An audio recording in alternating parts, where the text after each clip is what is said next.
Okay, so time and money, I'm sure at some point in math class, you guys computed interest rates.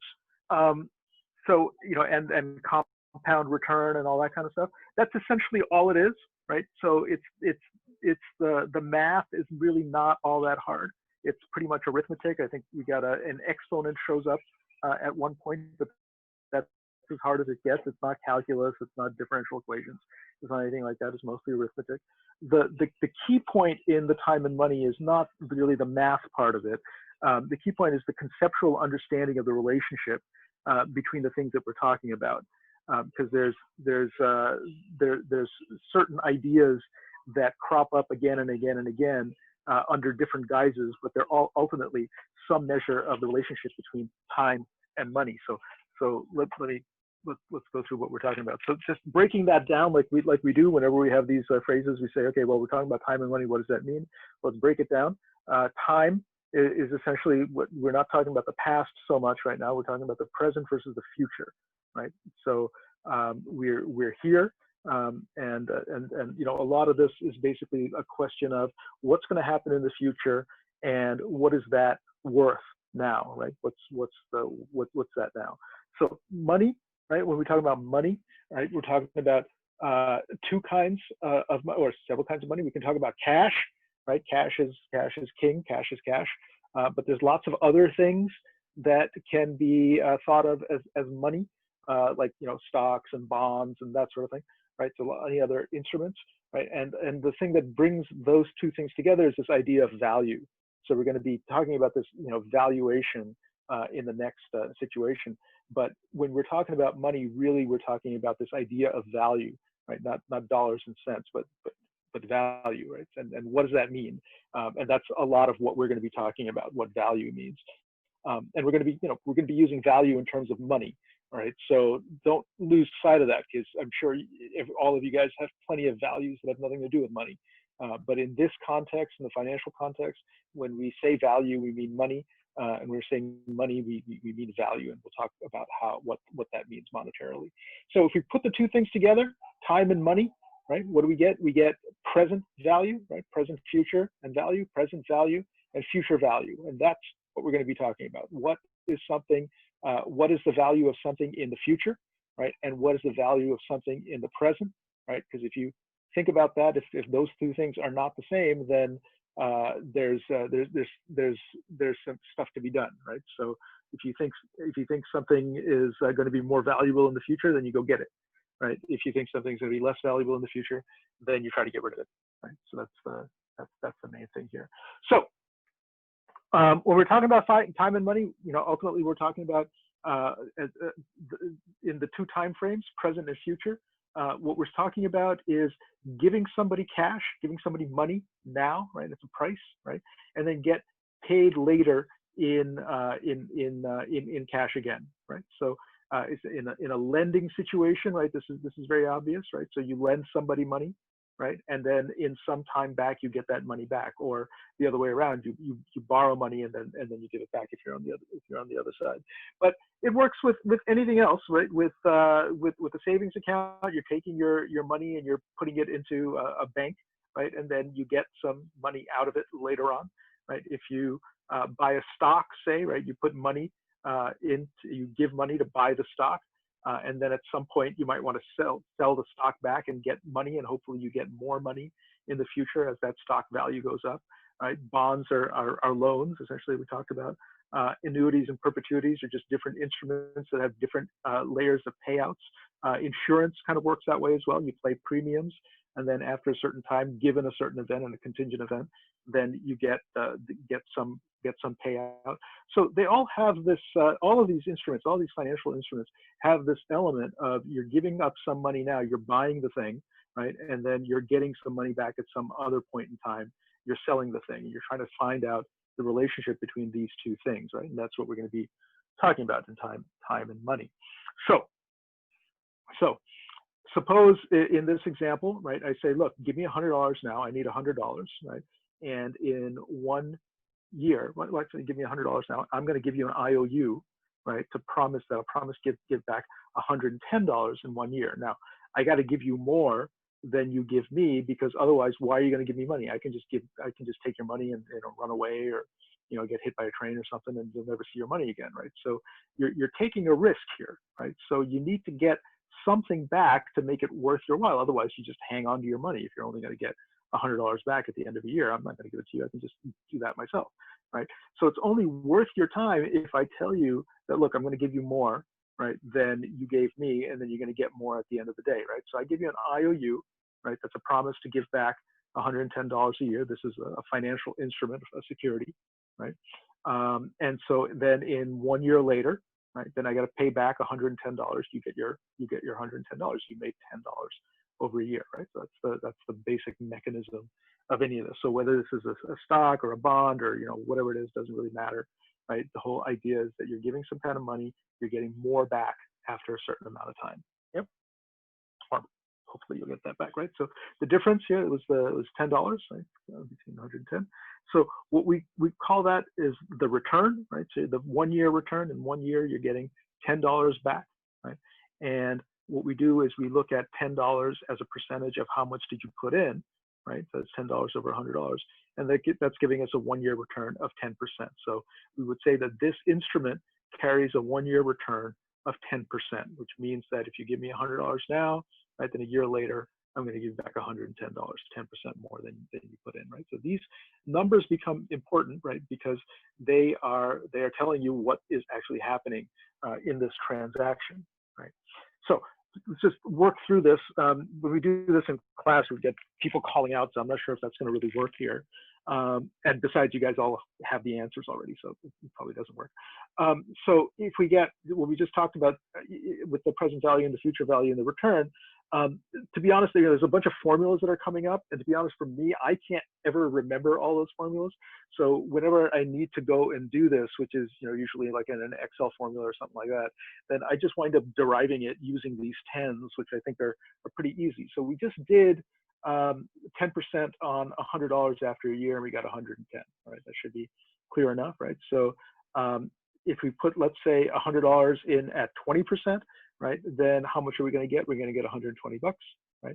If we, let's say, if we are looking for $220 with a 10% return, how much are we willing to pay for it now? Well, the answer is $200, right? So you get any two of these, right, you can calculate the third, right? So if I'm putting in 50 bucks now and I get 60 bucks back later, that's 20%, right? If I'm putting in $300 now and I want a 10% return, then I want to make $330 in the future, right? So you have any two of these things, present value, future value, that return percentage, right, attaches, connects those two things, right? So we were talking about that before. What is the relationship between the present value and future value, right? Between time and money, right? And that relationship is captured in this one number, in this percentage number, which is the return rate. Right? We're going to come back to that again and again and again and again, right? So it comes in under lots of different guises and aliases, but it's the same idea, right? It's a relationship between time and money. What happens to money over time? What's going to happen, or what do you expect to happen? So if we put this into the math, right? In 1 year, the future value, right? This is the future value, is equal to the present value, what you started off with, right? Present value plus the present value times the return rate, right? So in this situation, the future value, $110, is $100 present value plus $100 times 10%, which is $10, and together you get 110, right? Now you can reduce that, right? You can say present value. You can pull out the present value factor from both sides, right, into here, and you get future value is present value times 1 plus R. R is the return rate.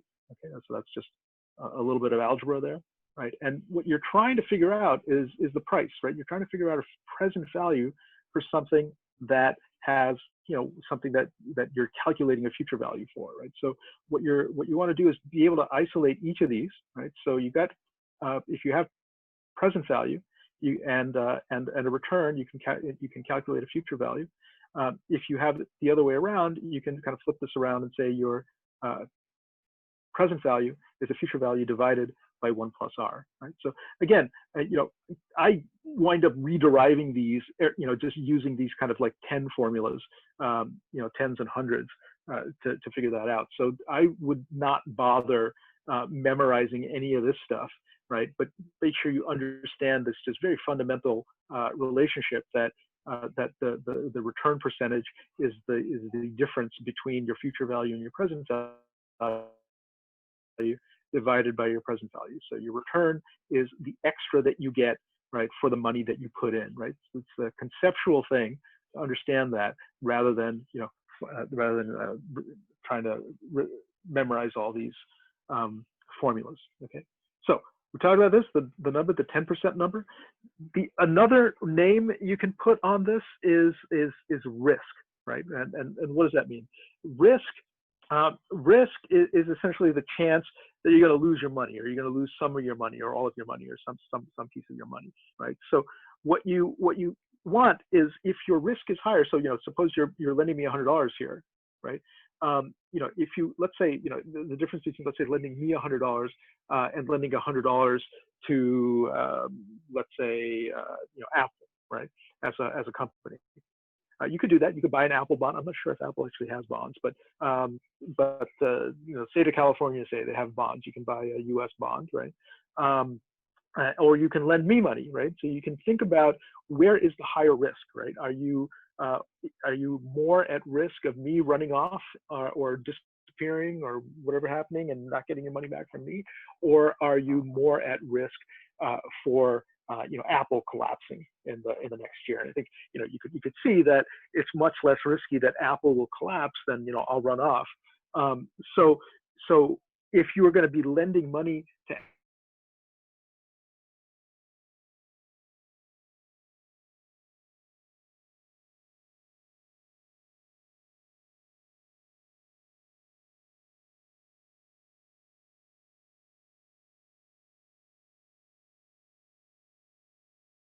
than Apple's risk, right? So again, this return is going to be related to risk. We just called it interest a second ago, right? So all of these things become the same thing. Now, a little bit of jargon.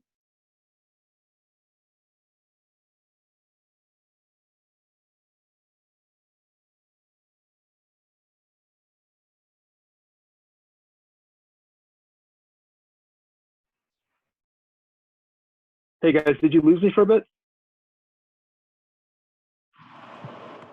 Yeah, you cut out for a couple seconds on my screen, and then you came back. Okay, sorry. Yeah. All right. Okay, thanks, guys. Yeah, sorry about that. So I think we were talking about discount rate when we cut out, right? So or discount when we cut out. We call this difference between future value and present value. We call that discounting, right? Because as you can see, it goes down, right? You don't want that to go up. That's a deflationary thing. So as you can see, it goes down. You want value to go up over. When you're figuring out the present value of something in the future, you're going to discount it. You're going to give it less weight. Okay. And the other way around, right, from your present value to your future value, you call this the yield, right, or your interest rate, right? And so these two, the discount and the yield, right, as you can see, as the difference between present and future value, are also measures of return, which also is a measure of risk, right? So these are the terms to kind of try to keep in mind, but they all basically mean the same thing. It's the interaction between a present value and a future value, the interaction between time and money, right? Going from future value to present value, we call it the discount. We put a number on it. We call it the discount rate, right? That's how much you're discounting to the present. If you're trying to figure out how much your something with the present value of this is going to give you, you use a yield. We call that a 10% yield to see what it's going to be in $110, right? The return on that $100 or the yield, which you can call it the same thing. You can call it the return, is 10% here, right? The discount is related to the risk, right? So the higher the risk, the more of a discount you're going to want, right? For whatever you're going to pay for, right? And so all of these things, as you can see, and risk is related to return, right? So the higher risk, the higher return you demand, the higher discount you're going to be giving, the bigger yield you have. They're all the same number, right? So it's just keep that in mind because we're going to be coming back to it. We use all these different numbers: discount rate, yield, return. We don't use risk all that much, but we talk about risk, talk about interest rates, right? This number, we don't usually call it risk. We call it these other things: discount, yield, and return. But really, at the end of the day, they're all measures of this idea of risk, right? How much do you stand to lose? And trying to estimate risk is a huge deal because this number, this return number, is what's setting all of these prices as we go on. So let's take a look, right? So present value is $100, and future value is $110 with an annual return, right, of a yield or risk or discount rate, all the same thing, of 10%. In 2 years, if we keep going, then we'll get another 10% on top of this 110, right? So we'll get that 110 plus another 10% of 110, which is 11, and that'll give us $121. In 3 years, all right, that $121, right? Now we're starting off with $121. We get another $12.10 out of that. Add that up, and then we get $133.10. Okay. In 4 years, same calculation, 146.41, right? So this is, again, if you'll remember, I'm sure from earlier math classes, is the idea of compounding interest, that you're getting a return on top of your return every year, so long as you keep it in, right? So you get this future value that keeps going up, we say exponentially, and so there's an exponent coming up soon. And again, I can't ever remember the formulas for this, and I pretty much just work it out with these like 3 or 4 steps, and it's not that hard to work out. So present value of $100, annual return of 10%. The year one value, we call that the year one value, the future value in year one, right, is equal to the present value times 1 plus R. Remember that from before. The present value is the future value in year one times 1 over 1 plus R. So we're just kind of flipping that, right? So in the year two, right, we have the future value in year one, right? We're doing the same thing with that, right? The present value in year two is the future value in year one, right? So we pull that in as a new present value, right? And we do the same thing, 1 plus R. But we know that the future value in year one is the present value times 1 plus R, right? So we can put that in as a factor. And then we have two 1 plus R's, which we can put together as a 1 plus R squared, right? And then we've got a little present value to start off with, right? So now we have the year two value with an annual return in terms of the present value here, right? The other way around, you've got the present value is the year two value, right? Divided by 1 over 1 plus R squared, as opposed to 1.1 plus R to the first that we have there. Year three value, the same thing happens. You can work it through, and what you see is that essentially what changed is this number, the exponent number, right? And the exponent number is changing, right, at the same level as what the year number is, right? And same things works on this side. Okay. Hey, somebody's got their mic on. Can you put it on mute? Yeah. Okay. Thanks, guys. Right. So if you substitute for the 3, for the 1, 2, 3 for the year, and just put the letter T in there for any variable. So what we find is the present value of any future value in a certain number of years, and T number of years, right, times 1 over 1 plus R to the power T. Right? The present value is the future value times 1 over 1 plus R to the power T, right, or future value over 1 plus R to the power T, right? This is the general formula. And again, I can never remember this, right? But I can pretty much work this out in a couple of minutes. So, you know, if you're better at memorizing, maybe you can go ahead and memorize that, but I can't, right? Anyway, so again, right, very, very quickly, a couple exercises. Year one, future value 1 is 220, right? Those are the future cash flows, right? Let's say you got a different future cash flow. This is money that's coming in. This is an instrument that's going to give me the structure of this instrument is you give me some amount of money now, and I'll give you $220 in year one. I'll give you $121 in 2 years. I'll give you $133 in 3 years. I'll give you $293 in 4 years, right? So this is just the terms of the instrument, right? Any financial instruments will have that kind of some kind of payout rate, right? How do you get money, right? Sometimes it's contingent, like an insurance policy or a stock, right, where you get paid if the company makes money or your house burns down or whatever, right? So so that's a different kind of instrument. But basically, what it's saying is, under these conditions, at this time point, under these time points, this is how much money I will give you, right? That's the conditions of the instrument, of whatever it is that you're valuing, right? And so you can think about it as a stream of cash flows, right? So you're going to get a cash flow here and a cash flow there, cash flow there, cash flow there. What you want to try to think about is, what is your risk, right? What is your risk? What kind of return do you want? What yield are you looking for, right? So all those things, the same thing, right? How much interest do you want for this? And let's say we want a 10% return off of this future cash flows, right? Well, what we can do is we can do present value this, right? Each one of these things, right? Down to using the present value formula, again here, 220 over 1.1, which is the 1 plus the R, the 10% rate, right? And what do we get? We get 200, right? In year 2, right, we do the same thing, we get 100. For year 3, we do the same thing, we get 100. For year 4, we do the same thing, we get 200, okay? So what we're saying is that, look, this instrument is giving me 4 cash flows in the future, right? In year 1, year 2, year 3, year 4. I'm going to take each one of those and I'm going to convert it into what that's worth for me now, given how much return I want to make, okay? So what is this? And then I add that all up, right? These are discounted cash flows, right? We discounted them from 220 to 200, 120 to 100, so on, we discounted them. These are the discounted cash flows, right? And then what we're going to do is we're going to add those things up, right? We're going to sum the discounted cash flows, right? 200, 100, 100, 200, right? 2, 3, 4, 5, 600, right? $600. That becomes the present value, right, of this instrument, right? I should be willing to pay you $600 right now, right, if I expect a 10% return and you're giving me this stream of cash flows in the next 4 years, right? That's the given, right? So let's keep going. That's the $600 right there.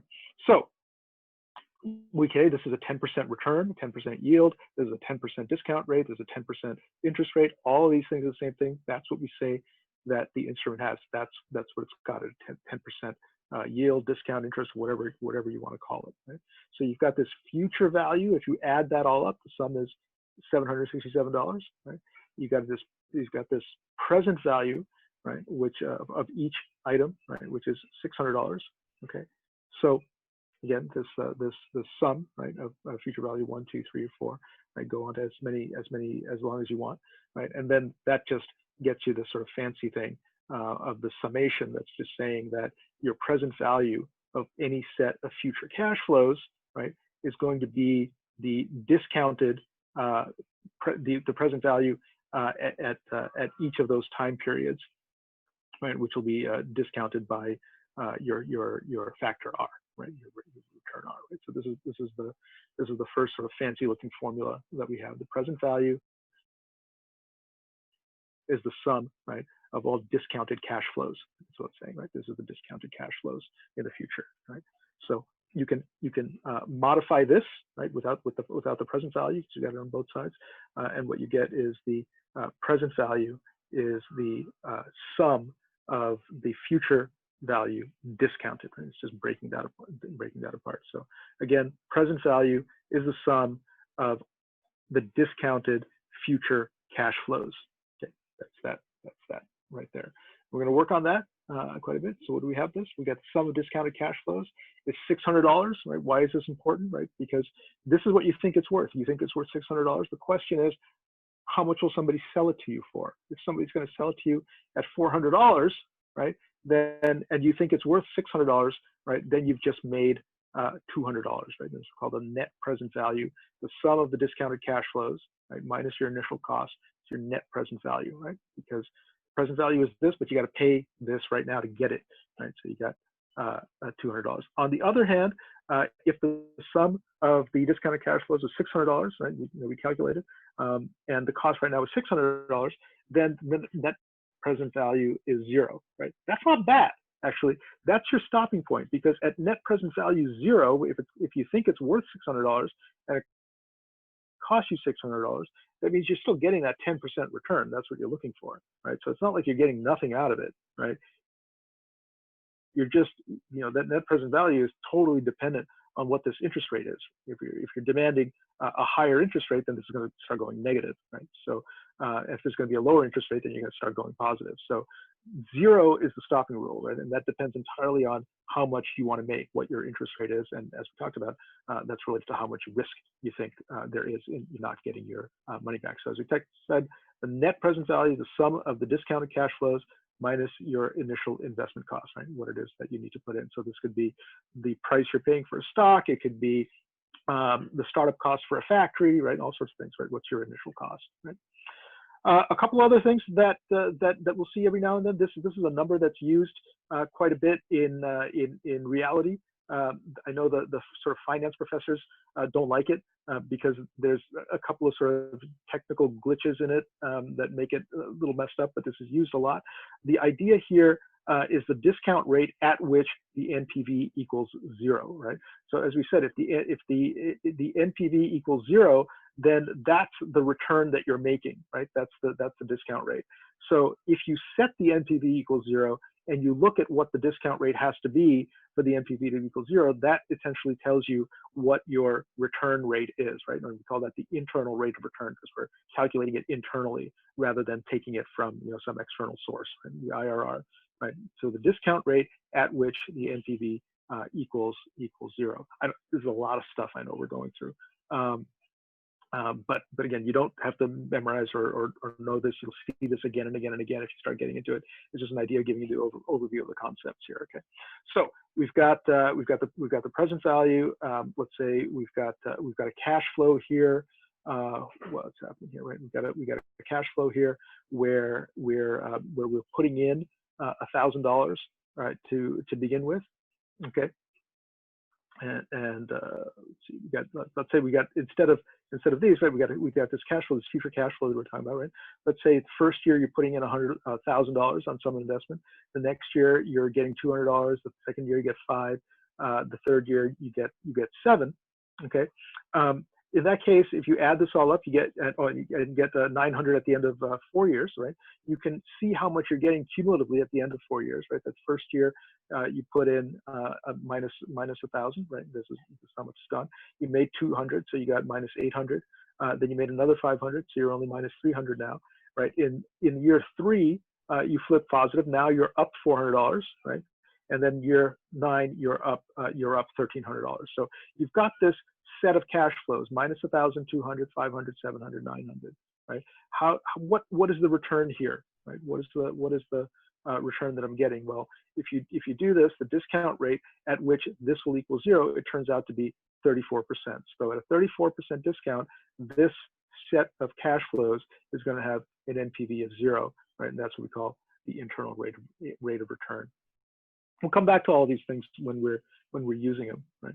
Oh, another thing people talk about, people use because it's intuitively easy to understand, right? Is this idea of payback period, right? When are you going to break even? Right here, right? Somewhere between 2 and 3 years, we started breaking even, so we can use it as a factor of time. Again, the finance professors don't like it because there's some technical, issues with both of these calculations, but they're used very commonly because they're easier to sort of understand, right? So when am I going to break even? Okay, this was that scary list of formulas that we had before, but you understand all of this now, right? Which is that the present value and the future value are related by the interest rate and time, right? That's all you need to understand, right? Don't worry about the specific formulas. Again, the sentence behind this, right, is the present value is the sum of all discounted future values, right? That's it, right? So you take all the future values that you're going to be getting, all the future cash in every year, discount all of them, add up all the discounts, and that should be your present value, right? Present value is a sum of your future discounted cash flows, okay? The investment return, right, what you get is the stream of cash flows over time. Your risk is your yield, is your return, is your discount rate, is your interest rate. All of these things are some kind of measure of risk, right? Yield, return, discount rate, interest rate. Your net present value is the sum of your discounted cash flows minus your investment costs, and your target NPV is 0, because at 0 NPV, you will be making your required return, your R. If you don't know what your required return is, and you just want to know what the internal return is, right, which is the discount rate at which NPV equals 0, you can set the NPV to 0, right, see what discount rate gets you there, right, and that's called your internal rate of return. And finally, the payback period is the time till your cumulative cash flow from the beginning equals 0, time when you break even. Okay, fair enough. Should we pause for a second?